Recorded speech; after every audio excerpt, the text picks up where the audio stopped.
Hello అండి అందరికీ. నేను పూజితానండి. మనకి శుక్రవారం నాడు పూల పాడ్యమి వచ్చింది కదండీ! గురువారం నాడు నైటే నేను ఇలాగ పసుపది రాసుకొని, పద్మం వేసుకొని, పసుపు కుంకుమలు అవి అలంకరించుకున్నా.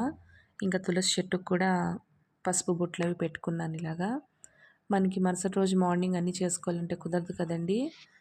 పూల పాడ్యమి రోజే అన్నీ ముగ్గులు ఇవన్నీ టైం పట్టేస్తదని నేను గురువారం నాడు నైటే ఇవన్నీ చేసేసుకున్నానండి.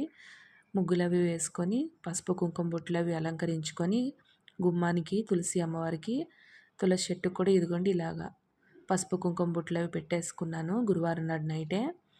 ఇంకా నెక్స్ట్ డే మార్నింగ్ మనకి టైం ఉండదు కదండీ! అర్లీగా మనం దీపం వెలిగించుకోవాలి కదండీ!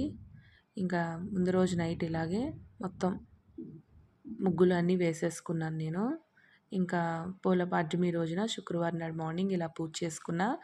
ముందుగా తులసి చెట్టుకి పూజ చేసుకొని, గౌరీదేవికి చేసుకొని, ఇంకా దీపధూప నైవేద్యాలన్నీ ప్రసాదించుకొని, ఇలాగ వాటర్‌లో అరటి డొప్పల్లో ఇలాగ దీపాలు వదులుకున్నా. 33 ఒత్తులు వెలిగించుకున్నానండి నేను. అరటి డప్పుల్లో వాటర్ వెళ్ళకుండా సైడ్ బియ్యపిండి ముద్ద చిన్నది సైడ్ అలాగ ఇంకా పూల పాడ్యమి రోజున ఇలాగా పూజ అయితే చేసుకున్నాను. వాటర్‌లో మనం పసుపు, కుంకుమలు, పువ్వులన్నీ వేసుకొని ఇంకా ఇలా చేసుకున్నానండి. ఐ హోప్ ఈ వీడియో మీ అందరికీ నచ్చిందనుకుంటున్నాను. ఆ వీడియో నచ్చితే లైక్ చేయండి, షేర్ చేయండి, సబ్స్క్రైబ్ చేయండి. థ్యాంక్ యూ అండి.